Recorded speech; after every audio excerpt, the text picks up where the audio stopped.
Ladies and gentlemen, welcome to the One for All Pro Wrestling Podcast. I got a little bit of news for you today on WWE holding tryouts in Vegas as they prep for the next era of NXT. Before we get started, make sure you curb stomp that like button, give me a subscribe, and click the bell to receive all notifications when I upload. That would be greatly appreciated. Let's get to it.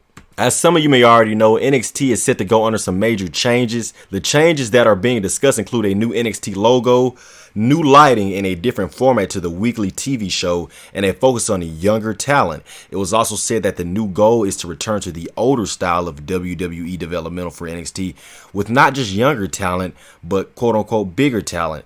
It was noted that the direction for NXT is no one starting in their 30s and no more midgets. WWE wants developmental to include people that can potentially be box office attractions and main characters down the line. You know, guys, in the glory years of NXT before the move to USA, I would get so excited to watch what NXT was doing when it was at 1 hour on the WWE network. No one was overexposed, so when you got a chance to see a certain wrestler, you cherished the time you actually got a chance to see them. Takeovers were putting on some of the best pay-per-views and were consistently showing up the main roster time after time. They would have maybe 5 or 6 takeovers a year with maybe 5 matches per show, and it left you wanting more. You had Mauro Ranallo, who helped make NXT feel legit, giving it a sports vibe with his commentary. You had wrestlers who weren't just great wrestlers, but great entertainers as well. If NXT in its prime wasn't the epitome of sports entertainment, I don't know what is. You can't tell me that some of the guys and girls during NXT's prime didn't have the potential to be main eventers. How would you even know what they were capable of if they didn't even get a shot when getting called up, plus changing everything that made them feel special down in NXT? Man, I can go on all day about how great NXT was, but that era is unfortunately over. NXT was put against AEW and they failed, and now they're going to make Triple H pay for it. Dave Meltzer even reported that Triple H is internally being blamed for NXT not winning the Wednesday Night Wars, and that there were people backstage who've been worried about losing their power if Triple H took over the company. It's even being said that NXT is being cast as a product full of indie wrestlers who can't draw and are unable to attract a younger audience. Well, hardy har. So I'm guessing 50-year-old Bill Goldberg is a draw and is attracting a younger audience, right? Man, that's laughable. Man, that right there explains so much. They wanted NXT to fail in the beginning. NXT was shitting on everything the main roster was doing and they couldn't stand it. Why do you think they treat the NXT call-ups the way they do? If they were stars in NXT, they booked them like shit on the main roster to kind of deem their success as a fluke. It's like they're subliminally saying, might have done great things down there in NXT, but you ain't jack shit up here on the big stage, buddy. Man, but the state that NXT is in right now, what else do they have to lose but to undergo change in NXT? Change may be the best thing for them right now, but one thing that concerns me is guys like a Ciampa and a Gargano. What happens to them? What hope is there for guys like that on the main roster? What hope is there for Cole if he does decide to resign with the WWE, which more than likely he won't?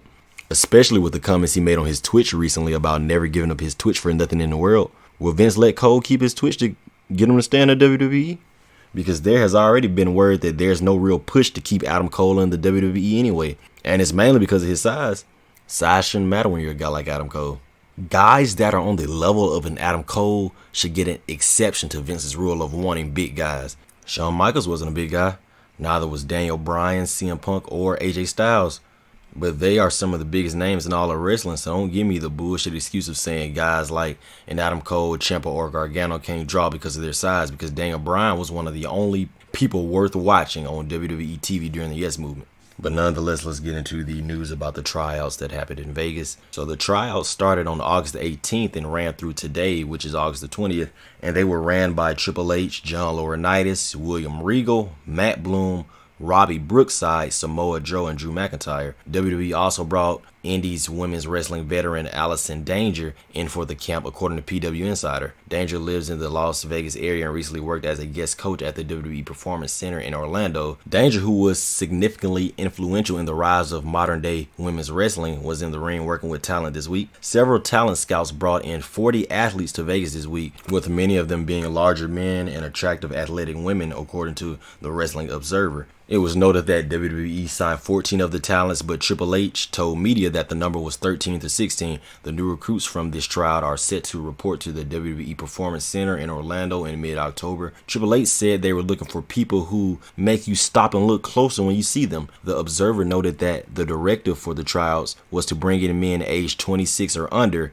and who were at least 6'2" and 220 pounds. So you hear that, boys and girls? If you're 6'1" and 219, you ain't being a WWE superstar today, buddy. But in all seriousness, I have no clue on what this new version of NXT may look like or what kind of vibe it's going to give off. This is just one of those things that we're just going to have to wait and see what plays out. If it's good, it's good. If it's not, it's not. But I mean, I have little faith just knowing that Triple H may not even have much power in NXT anymore. But like I said, we just have to wait and see, guys. But I'm going to go ahead and get out of here, guys. We got a big night tonight with the return of CM Punk on AEW Rampage after 7 long years. And I'm hella excited for that. I know you are too. If you're not, what the hell are you doing? Make sure you give me a like, subscribe again, guys. Turn on that bell for post notifications. Peace out.